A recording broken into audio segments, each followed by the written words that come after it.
Hi, I'm Dave Skinner. I want to have a little talk with you about capitalism and what it is and what it is not, and what the alternatives are. I'm a Christian. Let me say that from the outset. So if you're looking for a non-biased or a bias to the other side, a non-Christian viewpoint, you're not going to get it here. But I want you to know that there are only two options. And the options for whatever a price tag is, this item here, if it has a price tag on it, then how did that price tag get there? And who's to say how much that should be? It's either dictated by one or two ways, and although they try to say there are combinations, there's really not. Either price is dictated and controlled by government or a third party, somebody outside who simply says, this item that you hold in your hand is going to cost X number of dollars or euros or Deutschmark or yen, whatever. They set the price, and there's just one voice. One single voice. Now, Adam Smith wrote against this voice. He said the rulers, intelligentsia, which is not to be confused with intellectuals, and the elite, they need to give up and get out of their role of control, especially of the marketplace, because there have been way too many failures under their system. It always develops into what's called expropriation, because when the government owns everything, there's as a matter of fact, I have a little book here, which I can give you a little outline. Excuse me, I got to put my glasses on to read it because it's small print. This particular book talks about ownership. And I want you to know that the Bible says, thou shalt not steal. Well, that is an implication. It implies ownership, personal, private ownership. You don't steal somebody. Go through the scripture. You can't take his donkey, his burro, his ox, yada, yada. It goes on. These are private properties. Private property is Christian. But let me read something to you. This little book here, I don't know if you can see it very well in front of the camera there. It says, The Communist Manifesto. And this little picture back here, this little guy on the back is by the name of Karl Marx. Although he's noted as an economist and the father and founder, he and Engels wrote the Communist Manifesto, communism still rules a huge part of this planet economically. And I want you to know that what we call socialism or communism light, this man, the author, who in this book, who wrote about socialism, simply defines it as the transition from capitalism to communism. But I want to read something right here. It's a very short document. This is on page 94 because of the size of the print and all that stuff. You should read the Communist Manifesto, just not to be stupid of the things that are going on in this world. But let me read his tactics. Number one, the abolition of property in land and application of all rents of land to public purposes. Number two, a heavy progressive or graduated income tax. This is Karl Marx's writings, his strategy. Three, abolition of all rights of inheritance. Four, confiscation of the property of all dissenters and rebels. And five, centralization of credit in the hands of the state by means of a national bank with state capital as an exclusive monopoly. Sound familiar? Centralization of the means of communication and transport in the hands of the state. Extension of factories and instruments of production owned by the state, and bringing into cultivation of wastelands and the improvement of the soil generally in accordance with a common place. Don't forget the era that this was written in. This was in agriculture or an agricultural-based economy. The combination of agriculture with manufacturing industries, gradual abolition of the distinction between town and country, and a more equitable distribution of the population over the country. Free education for all children in public schools. Okay, except for one thing's not written here, national health care was, Hitler and Mussolini did have some real agreements, and national health care was one of them. So I want you to know that when one person is calling the shots, history, it always tends to go that way. I could name you probably 27 countries right now that are economic failures because of this kind of government-controlled policy. They're the ones that set the price tag on this widget, whatever it is. They're the ones that tell you how much you can pay. So, but let me break things down. If this is just coming one-sided from one perspective, the Bible says that the way of a fool is right in his own eyes, but he that hearkens unto the counsel is wise. Now, counsel is something different. Counsel is not just one person, it's a group of people. In the multitude of counselors, there is much safety. When the price of this instrument, sorry, I grabbed the mouse instead. When the price of this instrument is controlled by millions of decisions and different factors, then you have a lot better, you have a more accurate perspective and viewpoint about what can be charged and what cannot be charged. I was in school taking a course in English Lit or something like that at one of the community colleges, which I do from time to time, just go back because I want to learn stuff. I bought a book which was abusively expensive at the college. I put it on the counter and the young girl said, well, that's capitalism for you. I didn't have time really for micro and macroeconomics 101 in their case, but capitalism has been equated with just being greedy. People set whatever prices they want because they're greedy and they can make you pay them. However, that is not free market at all, and that is not capitalism. I want you to know that free market, let's define the free market as an economic system in which prices and wages are determined by unrestricted competition between businesses without government regulation or fear of monopolies, okay? This actually brings into question morality. You're going to find out that free market capitalism is the only system that really calls or invokes or uses morality. Everything else is simply a dictation, and morality exists for a number of reasons. The ungodly shall not prosper. I mean, that's why not only can I give you 33 countries where communism has failed, I can also give you 27 countries now where it's just not working well at all. It doesn't work. It's never worked. It can't work, and I'm going to explain that in just a minute. Free market works off of capital, okay, which is private ownership. We just discussed. God is all for your private ownership. And what capitalism is, or what capital is, why don't we start with that? Capitals, they're assets available for the capable use of production in further wealth, as by industrial investments, any asset or resource that's used to gain profit or advantage, anything that has utility and is capable of being appropriated or exchanged, like for money or for value. Investments are an extremely biblical Christian concept. As a matter of fact, it's the sluggard that doesn't sow his field, and then when the winter comes, he begs, and guess what? He's going to have nothing. Okay, if you read in Proverbs 31, there's a woman investor, and it praises her. It says that she considers a field, she buys it, she plants with her own hands her vineyard, her loins are girded with strength.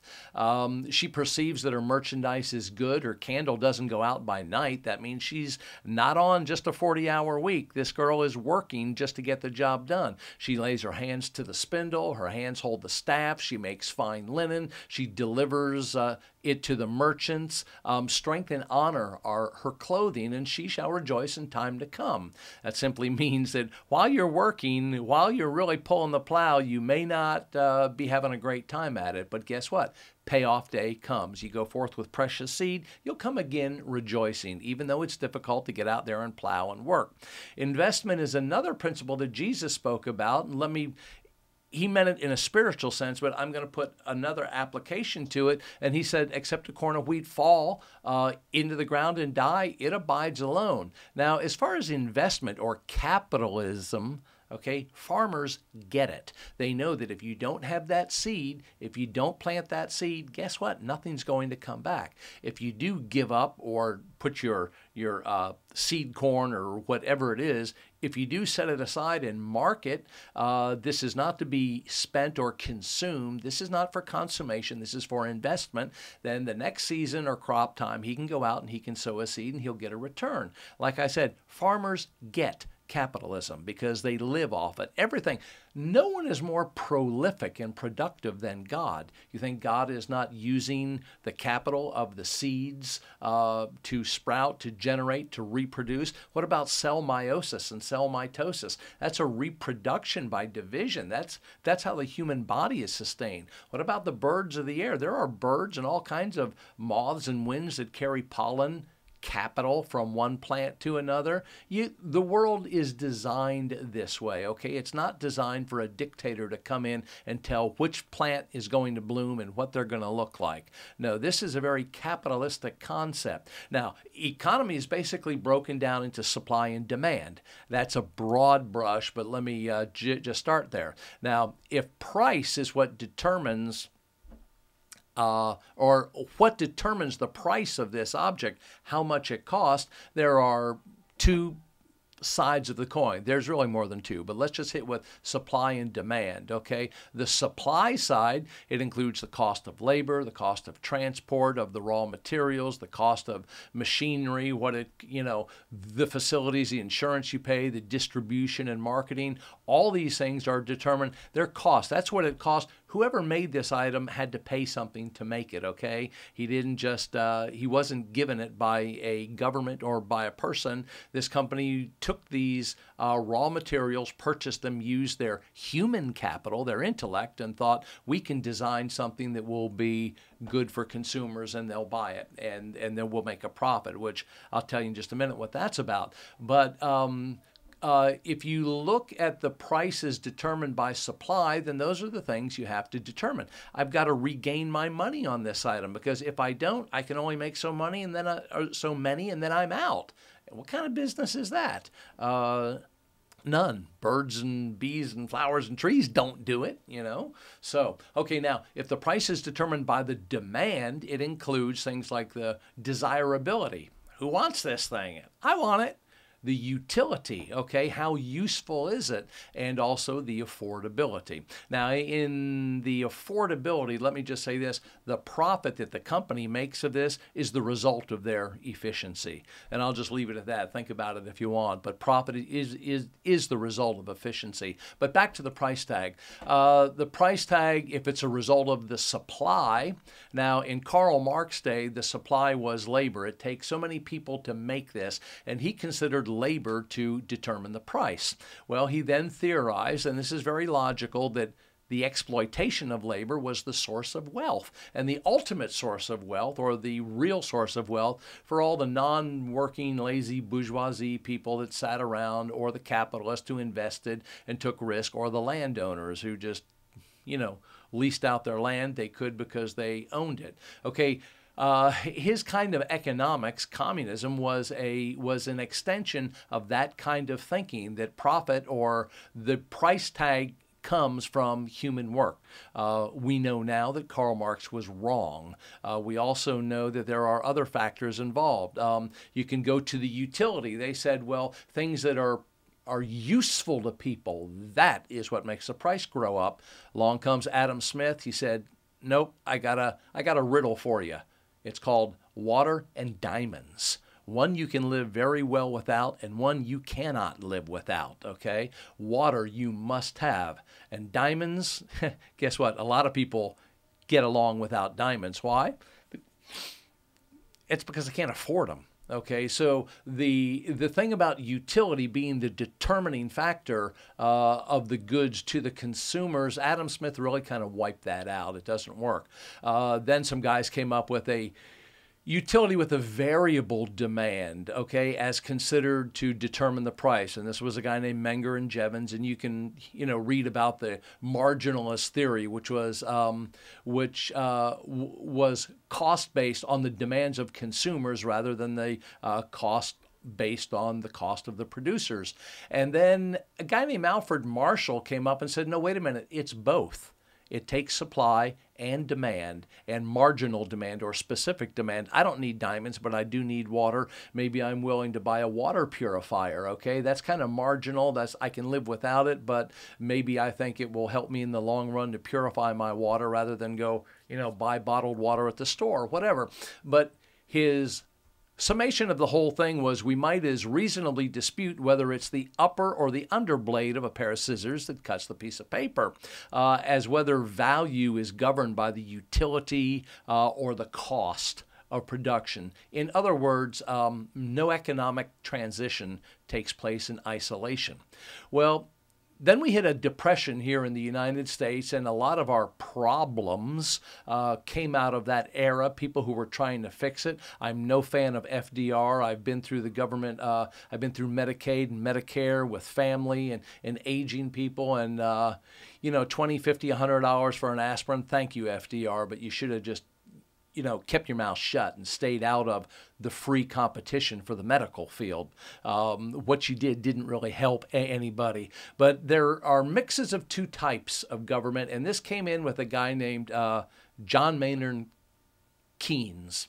And we call it Keynesian economics. And basically what it consists of this is he said you can mix the two. Now, let me say in all honesty, he died in 1946, okay? So he didn't have time to correct them. There's a lot of people that have taken Keynesian economics, especially politicians, and just run wild with it, okay? But in Keynesian economics, there was an axiom, well, he put it forth, it's really just a theory, and it proved to be false, that government can manipulate the economy by trading inflation for unemployment, okay? And this was postulated from the observation of the Great Depression. People don't have jobs because there's not enough money in circulation, so we'll print money and we'll put people to work.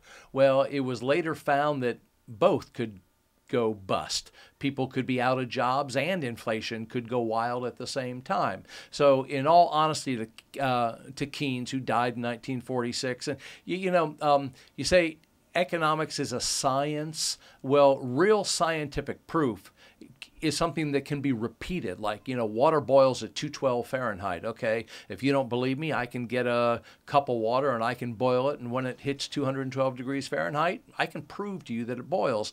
But economics is not like that. Keynes had the idea that you could trade off inflation and unemployment, and that's not, it doesn't give itself to that kind of experimentation to see whether it's false. But we know that it really didn't work out very well. But politicians love it simply because under the guise of helping the economy, they get to put their hands into the taxpayers' money, and at the same time, they can just call it capitalist greedy.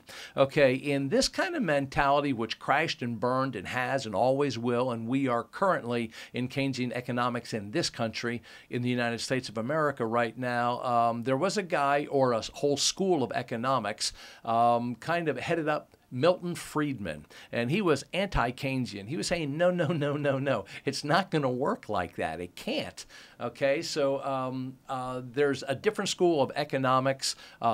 It's called Chicago School, Milton Friedman. And Milton Friedman, not everybody agrees with him on a lot of issues, but as far as Keynesian economics, printing money to get out of trouble and making more money to pay off debt or getting into more debt to get out of debt, it was just, it was counterproductive, okay?